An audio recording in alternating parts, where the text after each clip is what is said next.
All. Last year जब मैंने new year के रेजोल्यूशंस को लेके वीडियो डाला तो कुछ समय के बाद डाला, आप सबके मैसेज आए मैडम या तो आप 31 को डालिए या फिर आप 1 को हमें बताएं कि हम कौन सा रेजोल्यूशन अपनी लाइफ में ले सकते हैं। तो 31 मैंने नहीं चुना, मुझे लगा कि आज रेजोल्यूशन लेने का दिन है, सही दिन है और सुबह ही सुबह मैं इसे अपलोड कर दूंगी।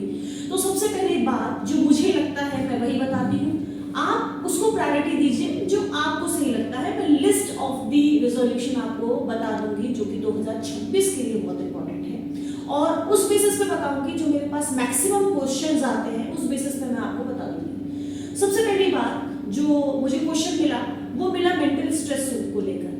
तो कई बार 2-4 हम भी परेशान हो जाते हैं इस चीज को लेके कि हम कैसे अपने मेंटल स्ट्रेस को कम करें। तो सबसे ज्यादा इंपॉर्टेंट बात है, जरा जरा देखिए आसपास किसके पास आपकी लाइफ की चाबी है।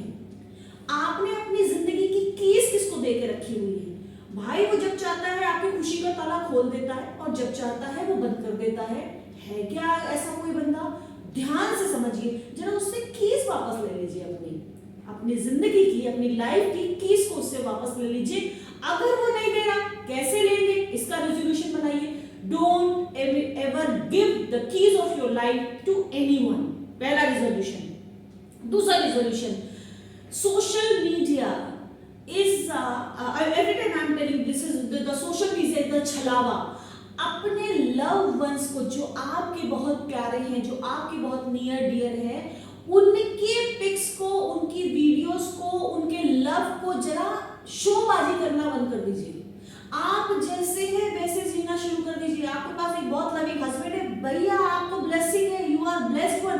दुनिया में बहुत सारी औरतें हैं जिनके पास लविंग हस्बैंड नहीं है। अगर आपके पास एक लविंग बॉयफ्रेंड है, लविंग गर्लफ्रेंड है, लविंग वाइफ है, भाई क्यों दिखाना, रखो ना।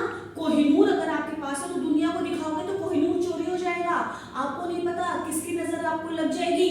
तो अपने जो खास लोग हैं उनके प्यार को, उनके कंसर्न को दिखावा करना बंद कर दो। ये बात बहुत सारे लोगों को बुरी लग सकती है, मुझे इससे कोई फर्क नहीं पड़ता।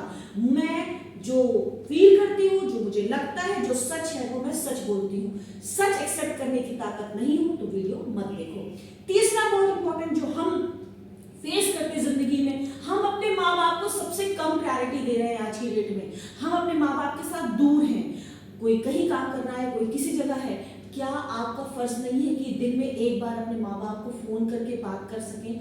घंटों रील्स को एक्सप्लोर करने से अच्छा है एक बार अपने मम्मी पापा जो भी जहाँ पे भी रह रहे हैं, दूर हैं, पास हैं। और स्पेशली बच्चों को प्लीज आपको न्यू ईयर रेजोल्यूशन ये लेना चाहिए कि आप अपने मदर और फादर के साथ कुछ समय स्पेंड करेंगे rather than scrolling the reel. और आपको जो आप करते हो अपनी लाइफ में, give priority to your parents, क्योंकि parents is you have not seen the god, the living god is with you. तो तीसरा रेजोल्यूशन आप लीजिए कि 2026 में आप अपने माँ बाप के साथ रहेंगे, उनको प्रायोरिटी देंगे, उन्हें लव करेंगे, उन्हें कंसर्न शो करेंगे। नेक्स्ट आपको रिजोल्यूशन लेना चाहिए, मैं हमेशा कहती हूँ एम्प्टी नेक्स्ट की बात करती हूँ। जो पेरेंट्स जिनके घोंसले खाली हो चुके हैं, ये उनके लिए है कि आपके बच्चे अब सेटल डाउन हो चुके हैं। आप अब अपने आप को अकेला महसूस मत करिए। जिंदगी जीने का नाम है। आप स्ट्रेस और एंजाइटी में और प्रॉब्लम में इसलिए आते हैं, आपकी मेंटल हेल्थ और बहुत खराब हो जाती है, आपकी फिजिकल हेल्थ बहुत खराब हो जाती है, क्योंकि आप ये सोचते हैं कि मैं अब हमारे लिए कुछ नहीं बचा। जिंदगी की शुरुआत अभी है, इस चीज को मानिए और इस चीज को आगे बढ़िए। फिर जो और एक बहुत इंपॉर्टेंट है जो मैंने इस साल का रेजोल्यूशन लिया है, पता नहीं मैं कितना कर पाऊंगी बट मैं ट्राई करूंगी कि इस साल इस रेजोल्यूशन को मैं आगे बढ़ाऊं। 2 रेजोल्यूशन मैंने लिए हैं पूरे 2026 को लेने के लिए। पहला, कंप्लेन करना बंद कर दीजिए। हमारी जिंदगी में सबसे ज्यादा प्रॉब्लम ये है कि हम एक दूसरे से कंप्लेन करते हैं, हमें सबसे शिकायत होती है, उसने ये नहीं किया, उसने ये नहीं किया, उसका ऐसा क्यों हुआ। मतलब we started complaining for everybody. Please अपने आप को ये बताइए कि मुझे लेस कंप्लेन करनी है। अगर आप लेस कंप्लेन करेंगे तो आप एक्सपेक्टेशन नहीं करेंगे, और जब आपकी एक्सपेक्टेशन नहीं होगी तो जिंदगी बड़ी लाइट सी हो जाएगी। तीसरा और जो बहुत नेक्स्ट जो बहुत इंपॉर्टेंट है, ना जाने मैंने कितने लिस्ट बता दिए।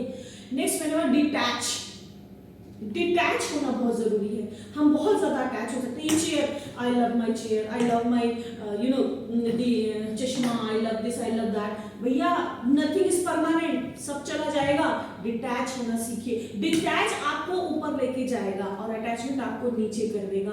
अब आपको डिसाइड करना है आपको ऊपर जाना है या नीचे। ऊपर जाने का मतलब आपको सक्सेस फाइंड आउट करनी है, आपको हैप्पीनेस में रहना, आपको पीसफुल रहना है, आपको नीचे रहना है। नेक्स्ट, आप जितना कमाते हैं इट इज आप गरीब इसलिए नहीं हैं क्योंकि आप कम कमाते हैं, आप गरीब इसलिए हैं क्योंकि आप खर्चे ज्यादा करते हैं। तो एज इकोनॉमिक्स मैंने ये रिजोल्यूशन लिया है, इस साल मैं जो भी खर्चे करूंगी उसे बहुत सोच समझ के करूंगी। इस साल मैं अपनी हार्ड कोर, चाहे छोटी सी मेरी इनकम है, लेकिन उस इनकम में से मैं कोशिश करूंगी कि मैं 40% इनकम को सेव करूं, 40% इनकम को मैं इन्वेस्ट करूं, ताकि मैं बस पैसे से पैसा बनाने की कोशिश करूं। तो आप सबको भी ये करना चाहिए। आप अपने नीड और डिमांड में थोड़ा सा डिफरेंस करिए। जो नीड है उसे लीजिए, डिमांड को थोड़ा कम करने की कोशिश करिए। सो ये कुछ लिस्ट है, आप प्रायोरिटाइज कर सकते हैं कि कौन से का किस चीज को आप अपनाते हैं। अपनी हेल्थ को लेकर बिल्कुल कहते हैं ना कि health is just like a wealth. आज आप हेल्दी हैं, आप हैप्पी हैं, तो आपके पास सब कुछ है। अगर आप अनहेल्दी हैं, अनहैप्पी हैं, तो सब कुछ होते हुए भी कुछ नहीं है। तो आपको क्या लेना है, क्या करना है, और ये 2026 आपको क्या करेगा, कैसा आगे बढ़ाएगा, ये आपकी सोच पर भी निर्भर